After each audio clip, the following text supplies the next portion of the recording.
All right, man. I'm fucking rolling too. I'm fucking rolling on a Molly. On a fucking Molly. Just want to fucking touch my own face. Have you ever done Molly, bro? I've never done Molly. Wait, what? Really? I thought you did. No, I've done MDMA before. Isn't that the same thing? MDMA is a cleaner version of Molly. Molly's just a bunch of mixed things. Oh shit, really? Yeah. You've done Molly before? Once. Yeah, I remember. You were really fucking high. Yeah, it was a good experience, but I also did shit that was not good.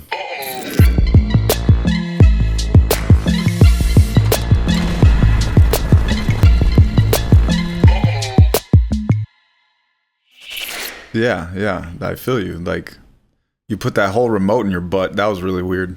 No, I'm not talking about that. It's because I also drank. Yeah, right. So I mixed it, and then I became really, really throwed, and then ended up forgetting Larry's laptop in the back of the pickup truck, and it rained that night, and it was just broken afterwards. Couldn't save it. Yeah, I remember that. Larry was pissed, and you took years to pay back his laptop. Yeah, he was mad. Oh, man. That was such a Marty thing to do, though, at that moment in time. I don't think you're the same Marty as you were obviously, you were way younger, but you had a habit of just forgetting things. You were a very forgetful person. Yeah, I'm very scatterbrained for sure. Yeah. I don't think you're the same anymore. Maybe you're still a little bit, but definitely not to that extent. I have some traits. Yeah, that was bad. We got very throwed. You did Molly, drank, and I'm sure there was some Mary Jane involved as well. So, oh wow, what a mix.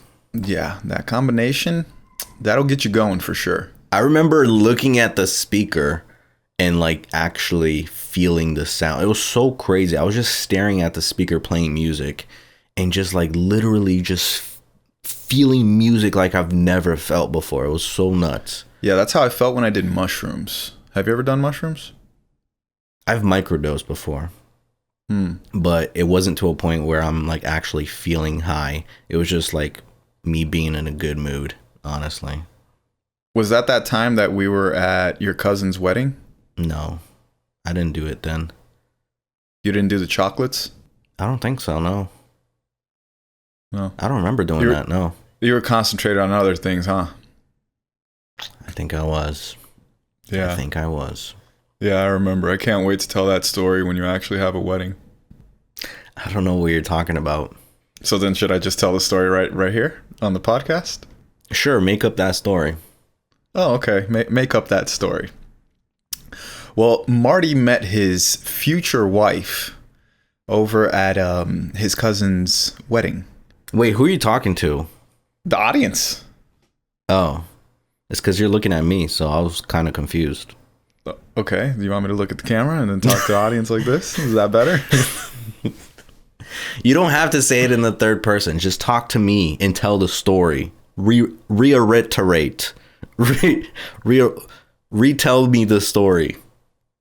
Can you say that word again, but say it right? Reiterate. Damn, boy, I could tell English ain't your first language. Reiterate.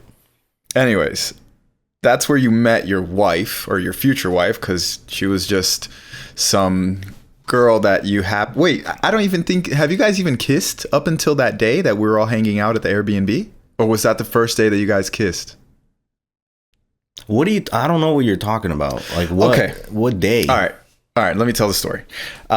So we were at your cousin's wedding, and this was a day after the wedding. We were all hanging out at the Airbnb that they got, and you and your future wife, Caro, you guys were just hanging out. You were trying to, kiss her, flirt with her. When you get in that mood, nothing and nobody else matters to you. You're just tunnel visioned on the object, or the objective, I should say.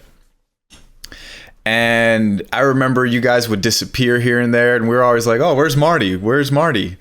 Who knows? Marty's doing something. So I remember I became friends with one of the guys over there, totally forgot his name, and he was like, yo, I feel like grabbing some food. Do you want to go with me? And I was like, you know what? I'm not hungry, but I'll just go to give you some company. So we went. And then when we came back, as we're pulling in, this was like a straight movie scene. It was already like dusk, so he had to turn on his headlights. As he's turning into the driveway, literally the headlights look like a flashlight going like this. The flash goes on the side of the house where you and Caro are there. You're standing up, leaning on the wall. Caro is on her knees doing the do. Literally, you both... It felt like roaches. As soon as that light came on you guys scattered like roaches.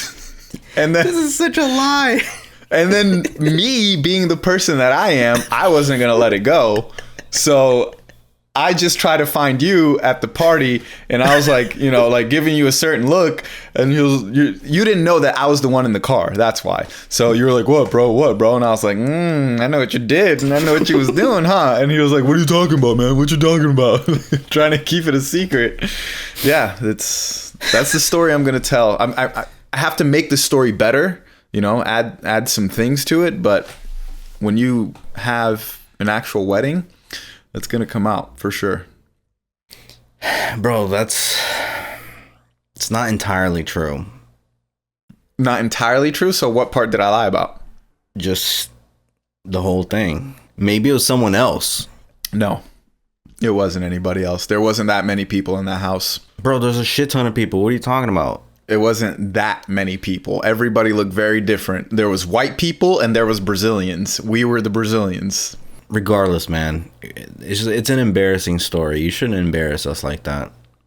Nobody wants to know that. That's the whole point. That's the point. I'm that friend. I'm that friend that embarrasses his friends. All out of love. Why do you like doing that? I get hard from telling these stories. Why didn't you say any embarrassing stories at Larry's wedding? I had something written down, actually, and I forgot what happened. Oh, like I don't remember. There was something that happened where I thought they were gonna go to the next person, and then they like stopped and they were like, "Okay, we got to move on to the next thing." And I'm like, "Oh shit!" But I literally had everything written down. I was gonna definitely tell. Yeah. I was gonna say something, but never came around to it. I might get married one day, like have an official wedding, because I just eloped in Vegas, but I might have something official soon. So might and then soon sounds kind of contradicting, don't you think? Yeah, you're right. I don't know. I'm still like thinking about it. If it does happen, it's gonna be soon. Is what I'm trying to say.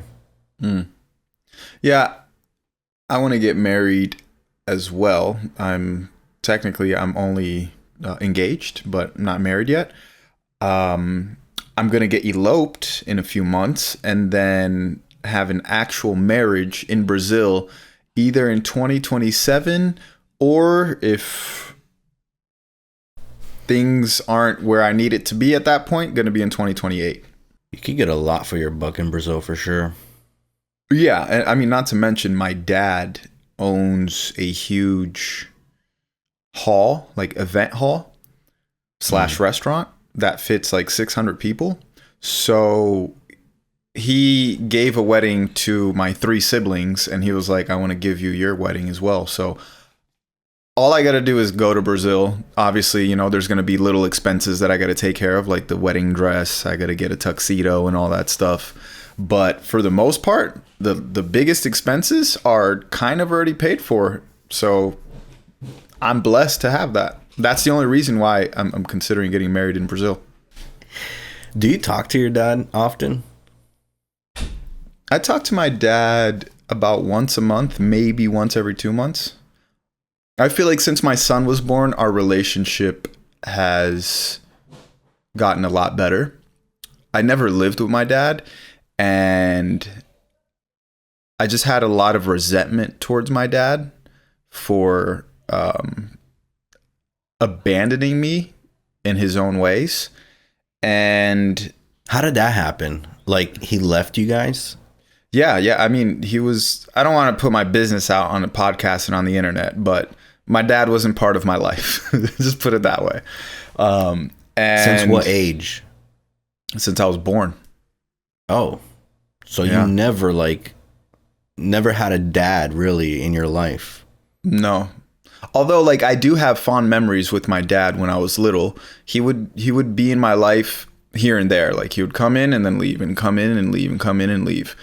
And when me and my mom came to the United States, that was kind of it. You know, he was like, if you run away to the United States and you take my son, he's not my son anymore. And so, yeah, my mom ran away to the US, and yeah, that all transpired. And then I just had a lot of resentment towards him. And my mom also didn't paint a good picture of him, which I don't think is right either, you know, especially because the older you get, the more you start understanding things. So when you paint a bad picture about one of your parents, if one parent is painting a bad picture about another parent as you're a young kid growing up, you're going to start developing these negative feelings towards one of the parents. But then when you get older, you kind of realize that there's a lot of gray area. Things aren't black and white, you know, that I'm getting one side of the story. I'm not getting the other side of the story. But I've gotten multiple different perspectives about the story of my mom and my dad. And just my dad is very old school, very proud, old school Brazilian Italian businessman, and we never really had a good relationship. But I always had these doubts in my head and these questions that I wanted to ask him, but I just didn't really know how to ask him. And I also realized that if I ask him, he's going to deflect and he's going to deny. So I just realized that there's certain things that you won't get closure to in life. And you have to be okay with that, because if you're not okay with that, you're going to go through your life with some sort of resentment or some sort of anger build up towards a certain situation that doesn't have closure, you know? So I just came to realize that if I want to have a good relationship with my dad, I just have to accept that I'm never going to get closure for that situation. And it is what it is. I'm okay with it now. So, yeah. But you never talked to him? Like, never asked him questions about the past, about, like, how you feel even? Nah, not really. I don't have that sort of relationship with my dad. My dad is very, I don't know how to explain it, dude. Like, my dad is almost like a mythical figure. He has a lot of power in Brazil. You know, he's like an investor and a guy behind the scenes. He's not a politic himself, but he has a lot of politics around his pockets, if you know what I mean. So it's like, I don't know. And my family, especially like my dad, that immediate family right there from my dad, those like 10 people, including my siblings and my brother-in-laws and sister-in-law, they're just all very proud, high-class people. So I don't know. I always felt out of place in a way. Not out of place like because they don't show me love. They've always shown me love, especially my sisters, my stepmom. Oh my God, my stepmom is like a second mom to me. She has treated me so good always.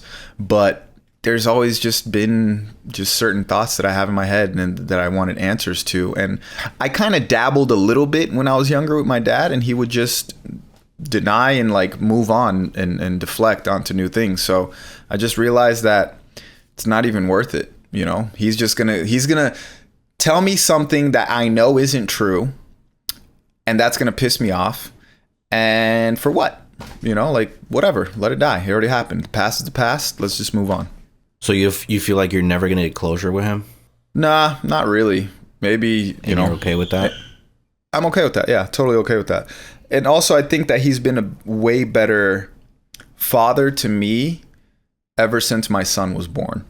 Right. So that's pretty important. Like, I never in a million years would think that my dad would come here to the United States in California and visit me. And he did that last year. So that he did? was, I don't remember you saying that. Yeah. He was here for like almost 2 weeks. Oh, wow. And he met Zayden? Yeah, he met Zayden. Zayden was like 3-4 months at the time. Wow, that's cool. Yeah. I never thought that would happen. So that made me really happy. And, you know, actions speak louder than words. So he showed that he cares about me and that he wants to be part of my life. So that was important to me. Right. It's kind of like a second chance for him. Yeah. And also, I think once you become a parent, you start realizing certain things of what I mentioned before, where things aren't really black and white. There's a lot of gray area. Most of life is gray area, honestly.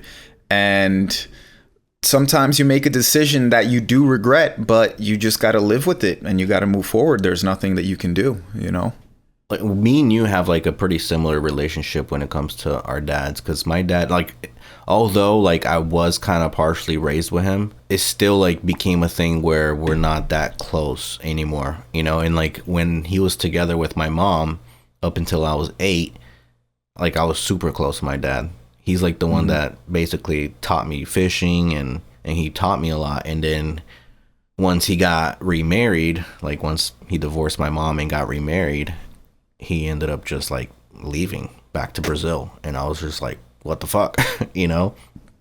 So it just made my mom like have to deal with everything and handle everything while he was just out there in Brazil, you know, with his new wife. And honestly, man, like sometimes I do believe in karma, because it ended up like not working out for him and now he can't come back, you know? So like it's also something that you basically reap what you sow, you know? Like he made that decision to go back and restart a family, and it didn't work out for him because he abandoned his current family.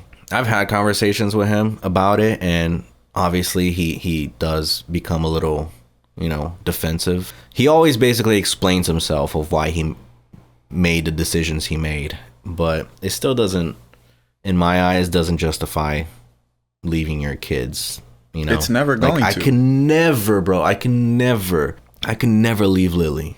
Doesn't matter like where she goes to, I'm gonna fucking follow. I'm gonna be there next to her, you know, until she no longer needs me, until like she gets remarried or whatever. But bro, I just can't imagine myself leaving my kids to like go start a new family in another country. It just doesn't make sense to me, you know? And my mom till this day always talks shit about my dad because of it, you know, because I get it. Like, I completely understand why you're so pissed. But at the same time, bro, like, I can't be living with the fact that he abandoned us, you know? Like, I'm okay with like him seeing Lily as often as he can, or as often as we can bring her to him, because he can't come here. But I don't know. I just kind of look past it, you know? It definitely changed too, like when I became a parent. Like we definitely talk a lot more, because there was points in time where I wasn't texting or messaging or even calling for years, you know? He even hit up Larry, our friend Larry. He just couldn't get through to me. So it definitely hindered our relationship, like him just basically leaving us, you know? Right. Yeah. But we're in a good place right now. Like I went to Brazil a couple months ago, and you know, he saw Lily for the first time. He met her for the first time, and things are great. It's just, you know, it's that distance really, because since he can't come here and I can't go there that often because it's fucking expensive, then he doesn't get to see Lily all that much, or gets to see me or my sister all that much, you know, which sucks because he really wants to see us, but that's the price I guess he got to pay for making the decision he made. Yeah, so you have half siblings? I have step siblings. Oh, so he never had more children? No, he got a vasectomy. Oh. Yeah, and then he tried to reverse it, but it didn't work. Really? Yeah. So Damn, aren't women always saying like, "Oh, it's reversible. It's so easily reversible." I mean, it works sometimes, I think, but not always. Yeah, that's not a risk I'm willing to take. No, definitely not. Unless like I'm really sure I don't want any more kids. I don't know if I'll ever feel that way, I mean, I guess I will. When you get older and like your kids are already like 15 years old, I'm going to be like, yeah, I don't want any more kids. Or I mean, at the same time, I do hear of people when the kids are like 15, 18 years old, they're like, oh, I'd love to have another baby. You know, they have baby fever. So, I mean, I don't know, dude. I just don't see myself getting a vasectomy. Yeah, guys don't really have a biological clock like women do. No. Look at Robert De Niro. Yeah, exactly. Switching subjects real quick. I hate politics. And I hate when people, especially celebrities, talk about politics because I have a certain viewpoint. Don't shove your viewpoint down my throat and don't make it seem like I'm wrong because you have a different opinion. And Robert De Niro is definitely one of those guys that I always loved as an actor, one of my favorite actors. In the past few years, I can't stand the guy. I refuse to watch any new movies that he drops. Because of his politics? Because of his political views? Not even just political views, but just views on very touchy subjects. Like what? For one, politics. You know, like it's fine to not like the current president. It is what it is. You don't have to like him, but you got to respect him and you got to want him to do well because he's leading our country. So I remember when Joe Biden was in office, I never supported Biden, but I was never the one to say, I hope he fails. I hope he does bad. Because I live in the country that he's running. So that is the stupidest thing when people say that in my mind. And I always wanted him to do great and do the best because if he's doing good, then that means the country's going to be flourishing. And I just can't stand people that have that mindset of like, I hate this person because of this, and that. And listen, I get it. I definitely get it because our current president is an actor in a way. Like he's a troll. He knows how to get people's blood boiling. And I hate that about him personally. But it's effective. It's shown to be effective. Not to say that it's a good thing and that it's something that I would want, but I don't know. I can't stand people that just have that opinion and shove it in people's throats. And there's a lot of people that I work with here in this industry, in this content creator industry, that are the same way. They just shove their opinions down people's throats and they're constantly posting these things.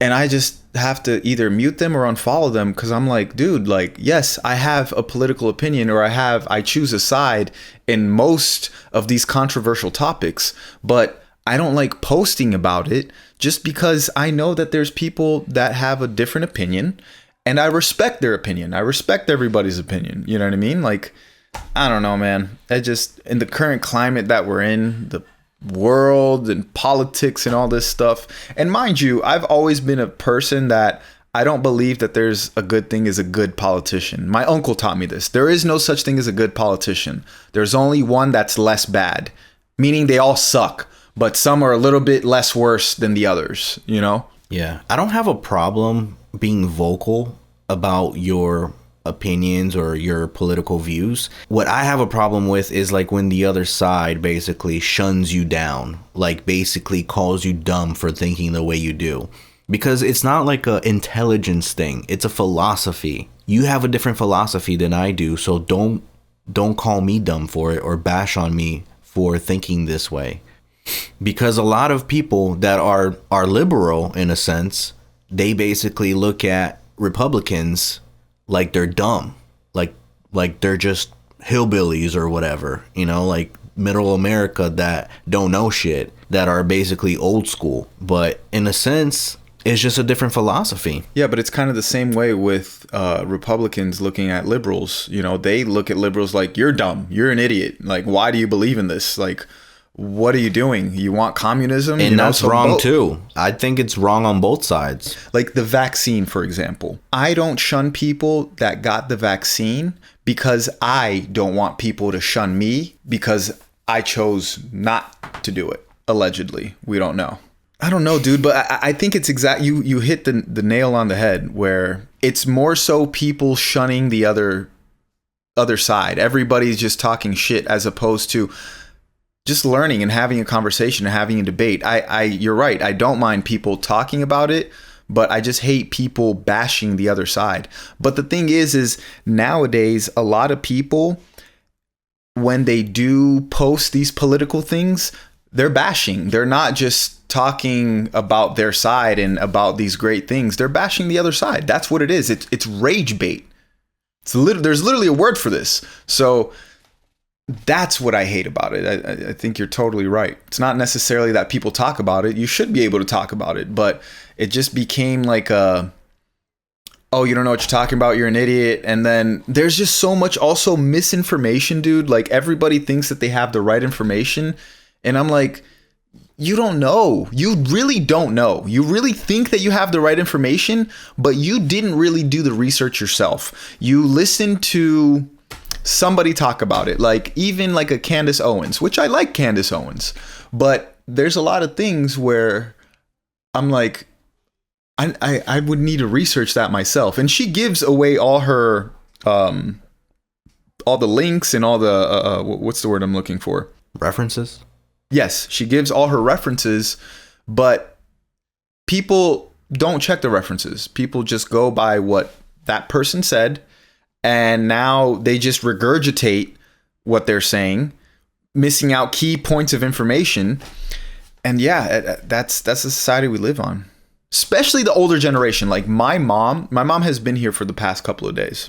My mom, being older generation and not being tech savvy, she's fooled by everything that she sees. If she sees somebody on YouTube talking about a specific thing, and she'll take it as face value, that information that she got is the truth. Like, for example, my mom is pre-diabetic. So she's been testing her blood sugars recently, like a lot. And I love sugar. You know me. I freaking love sweets, chocolate, ice cream, cookies, all that type of stuff. So there could be a chance in the future that I can be pre-diabetic or, have diabetes, whatever the case may be. But I try to take care of myself. And my mom tested me in the morning after I fasted for 12 hours, and my blood sugar was at an 87. Once that 87 popped up in her little machine, she started freaking out. She was like, "Oh my God, that's so high. That's insane. You gotta go to the doctor, this and that." And she's just going in like fear mongering me. And then I'm like, hold on, let's ask Chat GPT. So I go on Chat GPT, type in 87 and type in my age, I'm a male, how much I weigh, put in as much information as I can. Chat GPT said, that's a great blood sugar level. That's normal. I think it's between like 80 to 99 or 80 to 97, something like that is normal. And mine was at 87, which is great. And then my mom is like, now in awe, like, I thought that my doctor said that wasn't good, that's too high. I'm like, your doctor told you that? I don't think so. I think you just read some shit online and you didn't pay attention. Before that, she checks my fiance's blood sugar. Her blood sugar was at a 47, which is very low. When my mom saw the 47, she was like, "Oh, that's great. That's excellent. Wow, your blood sugar's so good." Chat GPT'd it. They were like, "Yeah, that's dangerously low. You should go seek medical help." Wait, but her doctor was wrong? I don't think she got it from her doctor, dude. I think my mom saw it somewhere, or she just assumed it was a high number. Yeah, she just assumed because compared to her numbers and stuff like that, My mom stays doing that. Like yesterday, I was on the phone with you and Larry, and I was cooking, and I took the top off so I can put in more ingredients into the pan. As I take the top off, she walks in the kitchen and she looks at me and she's like, "Oh, the meat will cook faster if you put the cover and you put the lid on it." And I looked at her, I'm like, "Stop being a backseat driver. Like, I know this. I've been cooking for years. I'm literally just putting ingredients into the pan and closing the lid." Like, those things piss me off. It's so funny how, like, our parents can really trigger us. I feel like they're the only ones that actually know how to my sister too, she fucking knows how to trigger me, man. like they know how to push my buttons if they really wanted to, you know? Yeah. And it seems like sometimes they do it on purpose, but I think a lot of times it's just out of love, or maybe they just don't think that you know the information and they're just kind of trying to help out. Yeah. In my mom's case, it's very much out of love, but a lot of times it's like, dude, like, stop, just stop. That Michael Jordan meme, like, stop it, get some help. You know what I'm talking about? Right. So I'm on the phone with my mom the other day, and she's talking about my son, how, oh, it seems like he's not really talking that much compared to other kids.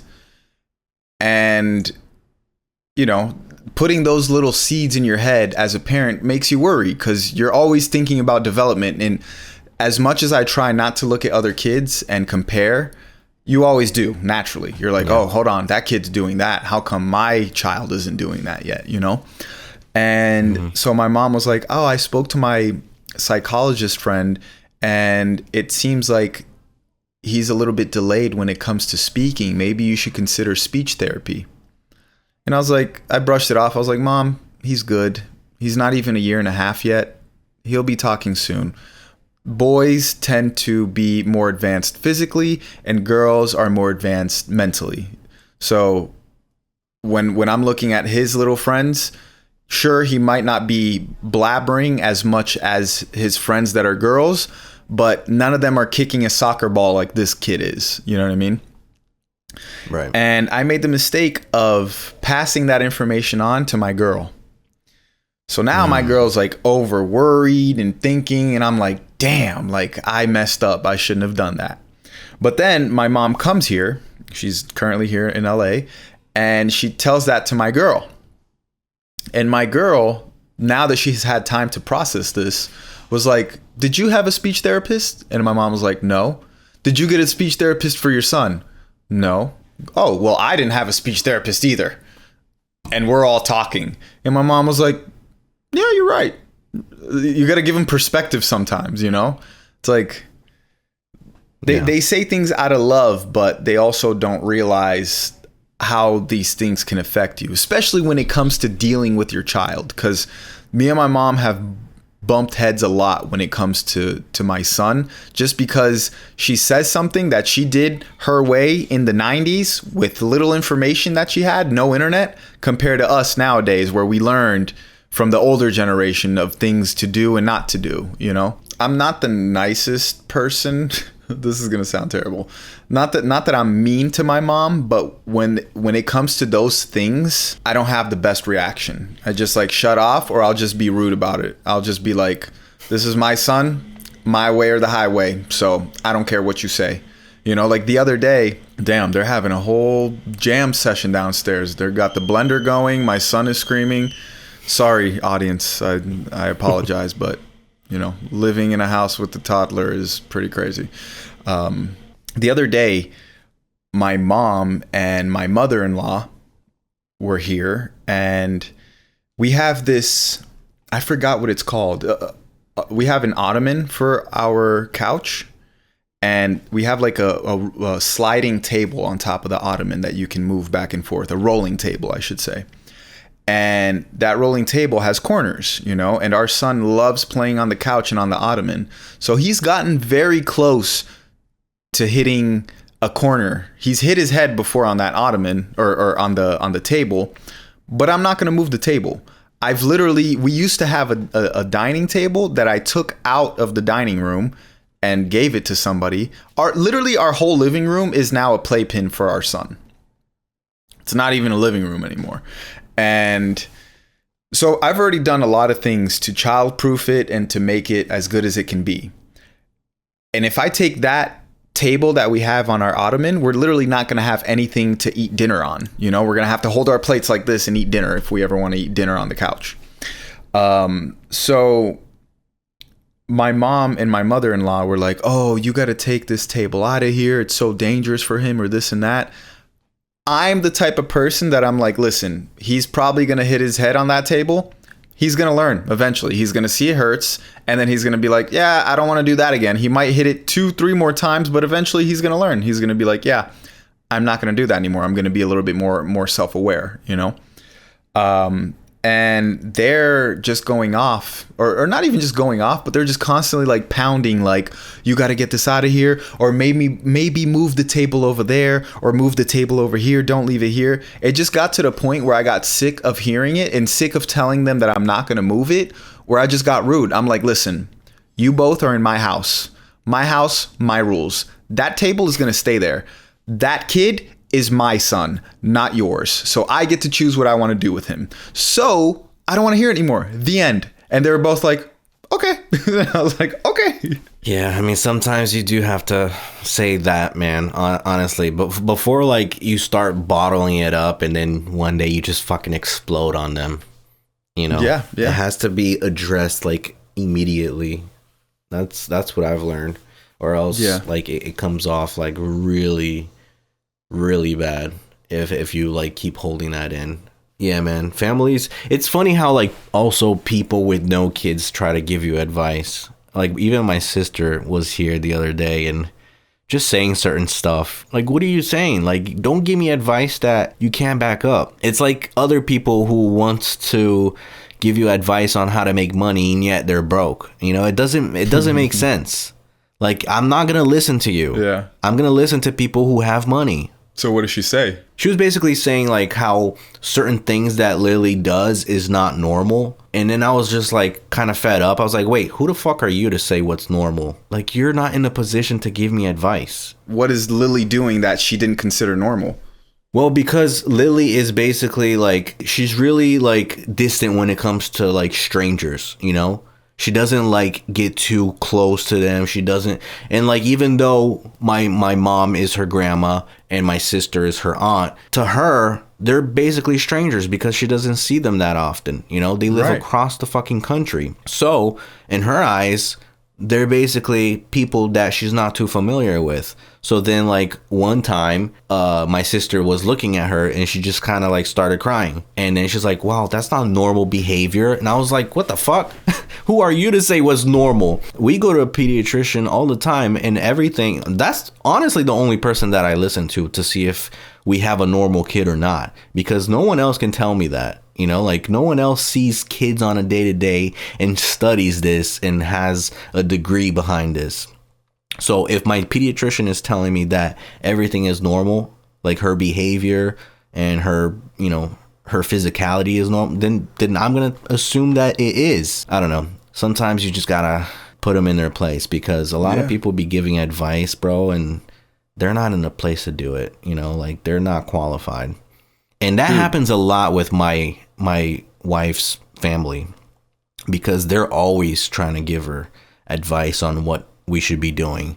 And sometimes she just, like, can't take it, you know? So she like wilds out on them. And it happens, man. It definitely fucking happens. Yeah, dude, my Zayden, my son, did the same thing to my sister-in-law. And he sees my sister-in-law, I'm sure, way more than Lily sees your sister, you know? But she would like take like a month or two in between seeing him. And she came to our house and greet him and he ran away. They're babies, bro. Like, if they're not familiarized with your face and with your person, then that's how they react. That's like that's so normal, dude. That is so normal.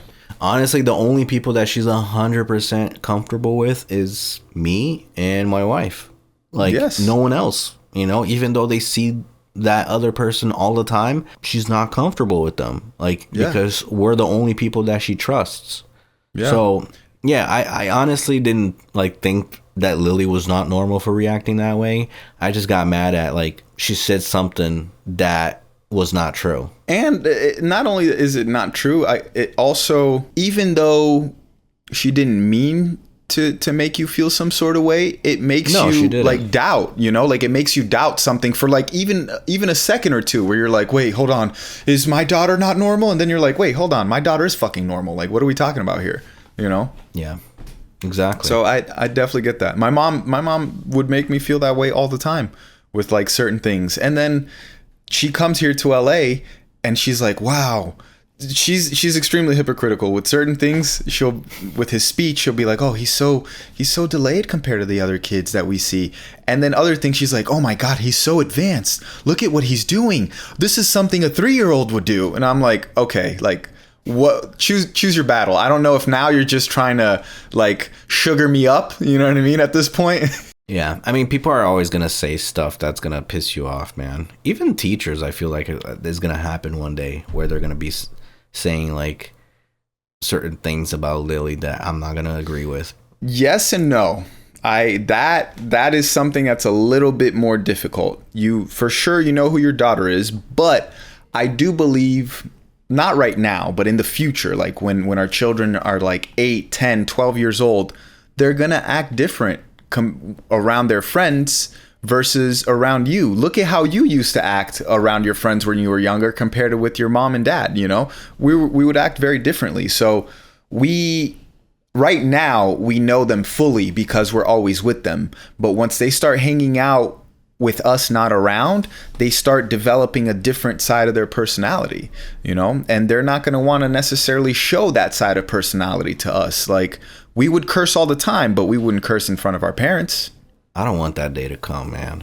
I'm like in such a good phase right now where like she is like completely ours. Just thinking of the day that she's going to want to leave, hang out with her friends and not be around us anymore, it just like breaks my heart, dude.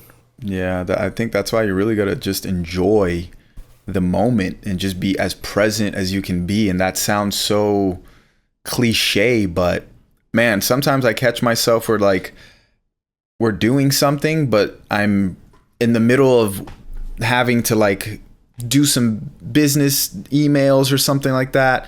And I'll just be like, you know what? Let me just put my phone down and play with this kid and do what he wants to do, because in 10 years, I'm never going to get this again. 10 years, he's going to be like, all right, Dad, I'm going to go play with my friends, you know? And we're going to look back at these moments and we're going to miss it so much. Like cuddling during nap times. Oh, so good, dude. So good.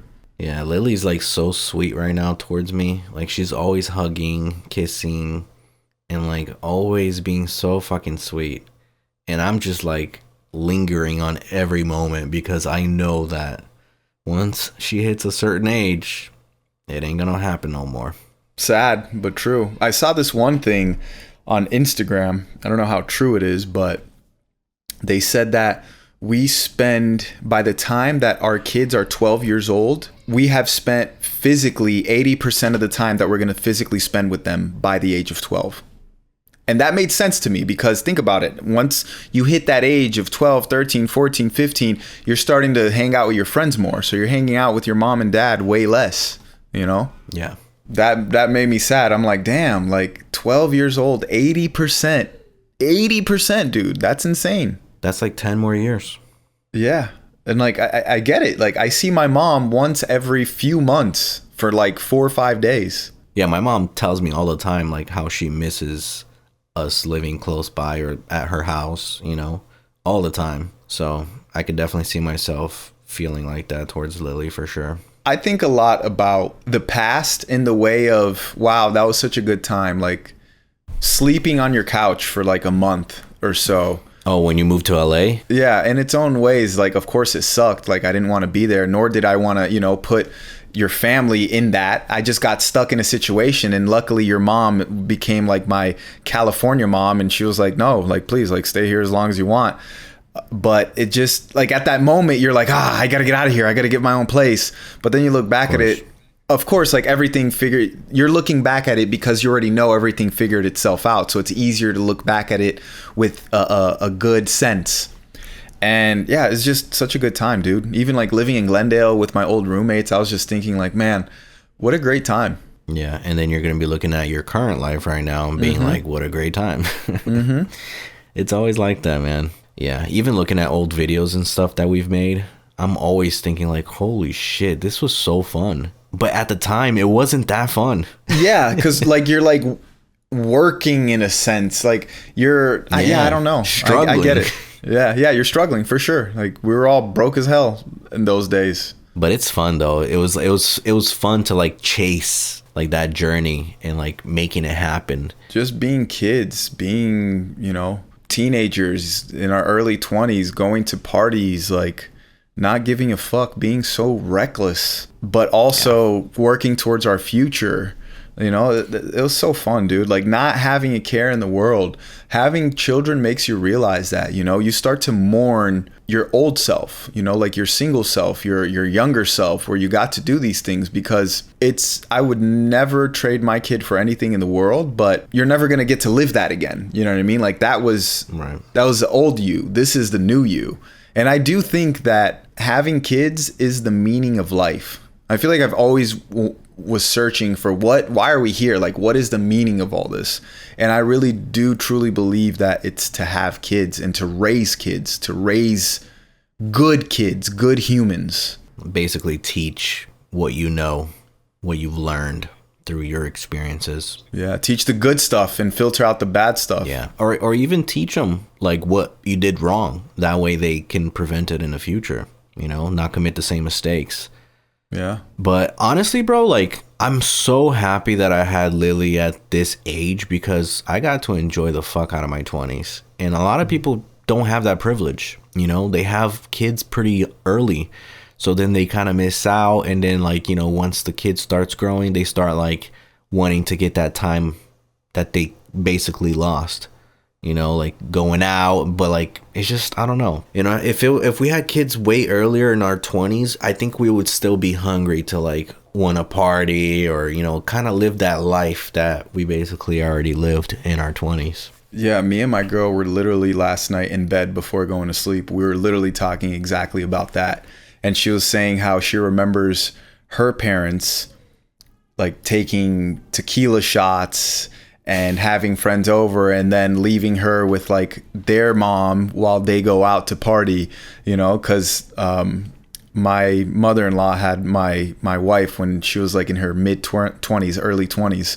So I definitely get that, dude. And me and my girl were mentioning how like, yeah, we don't give a shit about going out right now. Like we do not care. Like I'm happy having the same exact day every single day, and then maybe once or twice a month it's completely different where we do something different. But for the most part, I am so happy in being in this routine and just doing this. And we got everything out of our system. That's why we don't feel that way. Same with me and my wife. We always talk about that too, how we basically enjoy it. Because even like, bro, I feel like even if I met my wife 10 years ago, it wouldn't have worked out, because we were two completely separate people on completely different pages of our lives. Dude, even the way that it did work out, when you met her, like everything was literally perfect for you guys, because up to that point you were like, I'm never getting married, never going to get married in my life. Yeah, I was. And then you met her, you were with her for a few months, and then COVID happened, which forced you guys to live together and even be closer.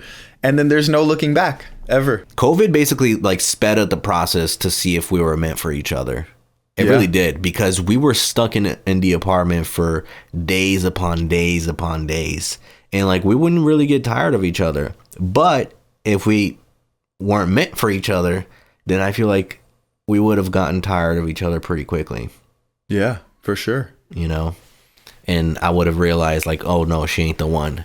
But since we didn't get tired of each other, since we accepted, each other as we were, then that's when we realized like, oh shit, we got something real here. Yeah. Let's get married. Yeah. Let's have a baby. I mean, that happened before deciding to get married, but that's another story. Is that time, dude? I feel like we've been at this for a minute. Yeah, we've been yapping. Didn't you say you had a meeting? Yeah, that's also another reason why it needs to be time. Yeah, we gotta dip. My wife's about to be home soon too. My daughter's at soccer practice right now. Oh no way! How's that going? Oh, she's loving it, man. That's also another cool thing, man. Like being able to see like your closest friends be like this new person, be a parent, and like meeting their kids and seeing their kid. Dude, we live a perfect life, man. I'm so happy that me, you, and Larry all get to have kids around the same age. And, like we're always going to be in each other's lives. So we're always going to have these trips and bring them all together. And bro, that's so dope. That almost makes me emotional. It literally gave me goosebumps. You gonna cry?